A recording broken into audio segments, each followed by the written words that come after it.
My boss flipped out after I quit, and now he's threatening consequences. Original post. So, I joined this small tech R&D firm about 3 years ago. The boss is a former math major who started a company in his mid-20s. Initially, he had some early successes, winning a handful of awards totaling around $13 million in the first couple of years. When I joined, there were 13 people, and the place had this weird cultish vibe. Everyone called him the leader. He was super into coaching everyone and was always giving guidance. Fine, whatever. I was skeptical, but seemed like a good opportunity. During my final interview, he even had a human psych professor, his mentor, on the line to assess me. Weird? Yes, but okay. As time went on, I realized the entire company was full of yes men who were enamored with this guy's wisdom. He was always reading business theory books, obsessed with writing, and basically thought academic skills mattered more than actual business skills. Every decision was based on something he read, not an intuition or experience. He wasn't a businessman. He was an academic who happened to start a business. Shortly after I joined, he made the lead engineer, who he had coached, into a proxy CEO while he took a backseat. Problem was, the lead engineer didn't want to lead, didn't know how to make decisions, and had to run everything by the boss anyway, who was basically AWOL. The boss was off trying to find investors, but couldn't close any deals because his negotiation skills were purely theoretical and not rooted in any real-world experience. Fast forward 2 years and we're not winning any awards. Then one day after a big demo, the boss lays off half the company. No warning, no heads up, because his advisor told him to just cut everyone loose. The next day, the boss took a 2-week vacation, leaving me, the lead engineer, and one senior programmer to do everything. Yep, seriously. We busted our butts and won a small award. But then the lead engineer quit. After 8 years of loyalty and burnout, when he told the boss he was leaving, the boss basically said, "Don't let the door hit you on the way out." A few months later, the senior programmer quit too. So now it's just me running the entire technical effort. There's one other person, a program manager, who deals with customers but mostly comes to me for help with anything resembling actual work. She's been with the company since day one and balances the boss's complete lack of people skills. Oh, and yeah, she's mentioned that she thinks he might be on the spectrum. For the last 6 months, I've been doing everything, seeking new business, working on current projects, trying to market and move our products. You name it, I'm doing it. Then a few weeks ago, my boss comes to me, all weepy, and says he can't assure the longevity of my job, so if I need stability, I should find something else. We talk a bit and I say I'm still working here hard, but nothing changes his attitude. He doesn't respect me or the two of us still here. He just keeps pushing and micromanaging. Yesterday, after a 2-hour working session, he tells me he wants to coach me. He says, "You have a great ownership skills, great technical skills, great leadership skills, but you need to have better directability. I need to be able to tell you and direct you in what to do." I'm sitting there nodding along, but in my head, I'm like, seriously? There's no one left. I'm carrying this company. You aren't doing the work. Do you even know how to do the work? This guy has never worked for anyone. All his decisions come from stuff he's read, not from actual experience. Who are you to coach me when I've got 10 years of real-world grind experience? And then he goes off talking about the future success of the firm and how he needs more control. Control of the two of us who haven't quit yet. Oh, and when the other engineers quit, the boss had an emergency meeting with me and a program manager to talk about the firm's future and vision. But it was all theoretical nonsense. He started yelling at us when we asked actual questions about concrete steps we could take. He just wanted to go on about our values rather than actually build a plan. And don't even get me started on his non-stop requests for reports. He critiques every word, analyzing them to death. I'm like, dude, we could have a 2-minute conversation and I'd answer all your questions. But nope, he needs written reports. Recently, he sent me a feedback document from one of our bids. And it's like, read this and explain it to me. Dude, it's not that complicated. Just read it. Then, after I explain, he asks for more clarification and proof that I'm right. I've been here almost 3 years, doing everything, and he still doesn't trust me to understand a simple document? At this point, I'm just waiting out the interviews I'm in the later stages of because I cannot deal with this anymore. Let's read the top comments before reading the update. Okay, what? The boss is a moron and at least somewhat verbally abusive with no real leadership skills or knowledge. And yet you've stayed there for 3 years running the entire technical side and letting him run roughshod all over you? Why are you just looking for a new job now? If OP leaves, boss likely has to completely shut the company and can salvage some cash out of it. As it stands, OP has been drawing a paycheck while boss digs a deeper and deeper debt hole. They aren't making money, which means boss is building more debt the whole time. It's the long burn. Boss won't take any responsibility, but he'll be equally forked. Yeah, this is what my family's all saying. If I quit, the company is screwed. I think he would get a contractor to finish whatever work we do have and then go back to consulting. OP should start his own business and become a direct competitor. Take all the useful employees. Take all the customers. I want to. Money's the problem. And product. I can't just market myself. And I don't have the resources, money, product, idea, etc. to start anything right now. The only question I have is, why you didn't leave sooner?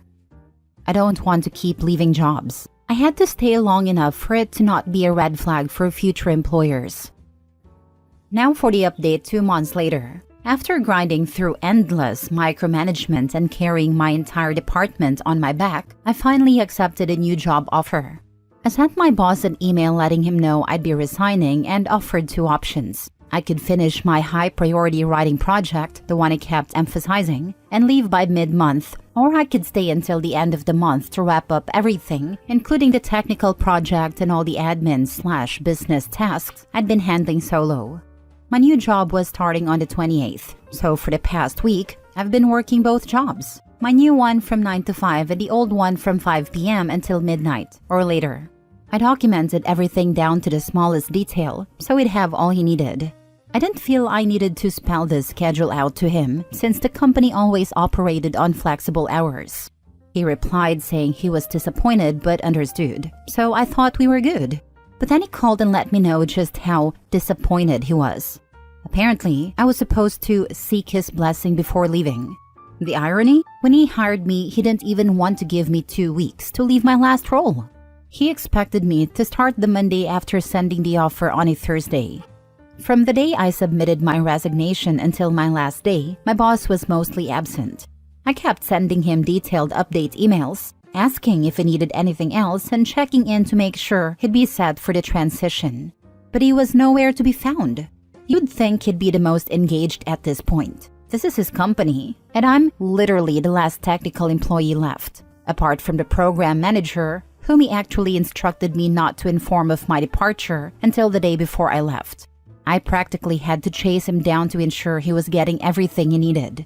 For someone who's repeatedly insisted on control and micromanaged endlessly, he was oddly disengaged and unresponsive during the only time it really mattered. So, he scheduled a handoff meeting for Thursday at 2 p.m., but I already had meetings for my new job. I suggested 4 p.m., and he got upset, questioning why I was still working if I'd already quit. I clarified that I was splitting my time for a smooth transition, and he absolutely lost it. I explained it was either this arrangement or leaving him high and dry, but he was still furious. Finally, at 4 p.m., he showed up for the meeting, his first involvement in any part of the transition. He asked for a full walkthrough of everything.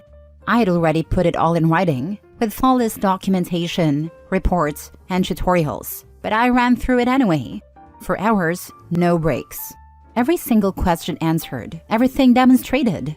When we wrapped up, he said, "We might still need some guidance on things." I started to say, for what it's worth, I never meant to, but he cut me off, saying he's seeking counsel on how to deal with his situation. He claimed nobody's ever done this to him before, then vaguely threatened to figure out what he needs to report before storming off. I'm beyond frustrated. Despite everything, I really try to leave on good terms. I busted my butt to get every last detail done, even working long hours after quitting to make sure everything was flawless for him. I kept things professional, communicated often, and documented every project and process. I was ready to put this behind me and try to reach out for a genuine conversation at the end, maybe even find a bit of closure. But instead, he had to make things difficult, ignoring all my efforts until the last second, then dragging me through a grueling 4-hour session. When I tried to wrap it up amicably, he shut me down with a vague threat and stormed off. He made a tough ending even worse, and it's a huge relief to finally be done with it. Quit immediately and let him drown. He is an insufferable prick. Hey, too late. Already handed it all off. Plus, didn't want to give him a bigger reason to accuse me of malicious intent. That is, theft, damages, etc. Unless you have a signed contract stipulating a longer notice period, there is absolutely nothing he can do to retaliate legally. As things stand, you are more than professional in giving him notice and ensuring a good handoff. Whatever counsel he is looking for will tell him the same thing. If you are in the US, most states are at will, meaning neither party needs to give any notice for the end of employment. And there is no legal consequences, outside of government jobs and some other small exceptions. Good on you for finally getting out of there, and not give them another thought and focus on your new job with hopefully a better environment. I'm concerned more that he'll try to rack up some sort of malicious activity complaint, stealing/mishandling IP, deleting stuff, etc.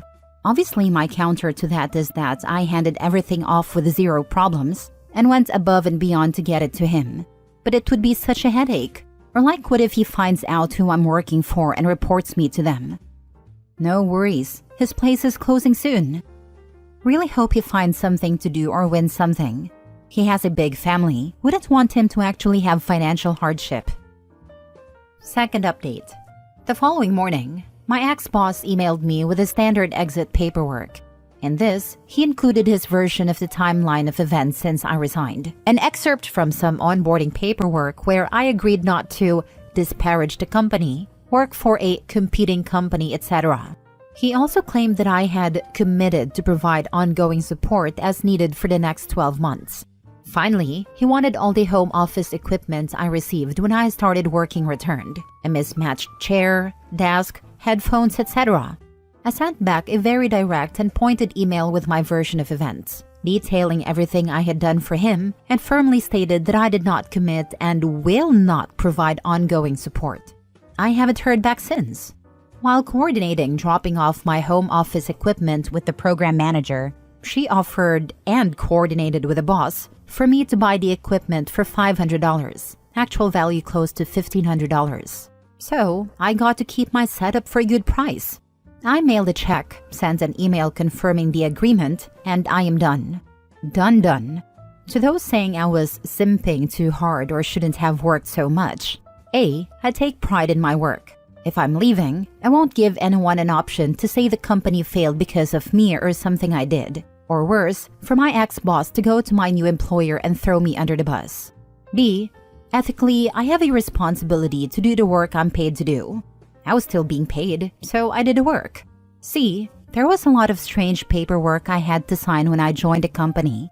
I did more than I might have needed to cover my bases. Last story. My brother is broke and wants me to buy him a house. My brother is a lot older than me, and for the last 20 years, he has lived in a fully owned 4-bedroom house and after his divorce, in several different huge rented houses. He's taken multiple foreign holidays per year, drives Audi/Mercedes level cars, owns his own business, and seemed to be doing really well. I can honestly say I didn't feel a shred of jealousy, envy, or resentment while I lived in small 2- and 3-bedroom houses in a poorer area. Maybe we went camping or took a very cheap holiday once a year. We saved up for 2 years to go to Greece that one time. I was happy with what I had, which I want to make clear was a perfectly normal standard of living for my family and my own children. I was pleased for him when he told me about his holiday plans. I'd often visit him in these houses and tell him how great they were, super proud of him, looking up to him, thinking it was great he was doing so well.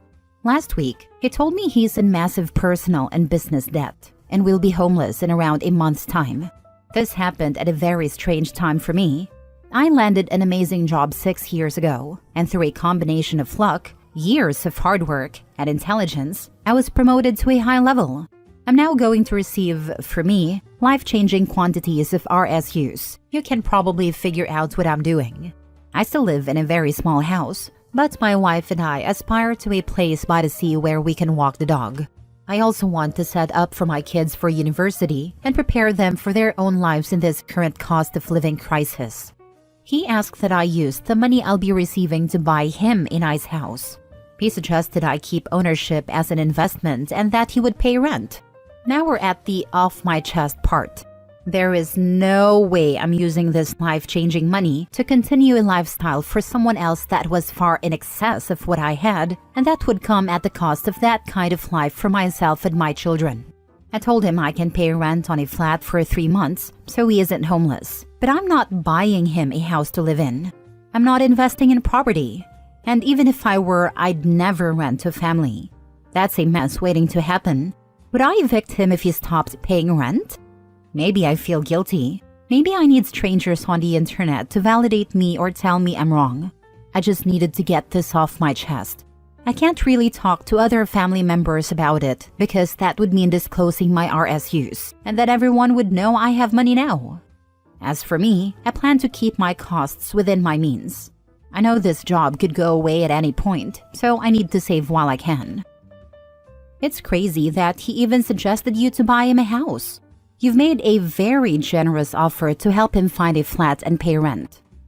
I wish I had someone offer to help me find a place and pay rent for 3 months. More than generous. Do not pay for anything, including his rent. Do not enable his behavior. He knew this situation and still chose to increase his debt over time with no plan to do anything about it. And now the plan is for someone else to cover him? He needs to learn to live within his means. This is not your responsibility. Thanks, I needed to hear that. I made the offer, so I won't go back on it, but that's it. Make sure you stick to your 3-month limit. Write it in a contract if you need it. If you can, make sure this hypothetical flat is in an area he should be able to afford. No high-rises or a penthouse. He's going to ask for 3 more months, then 3 more. My friend Lisa's father was always overspending on going out, drinking, generally being irresponsible.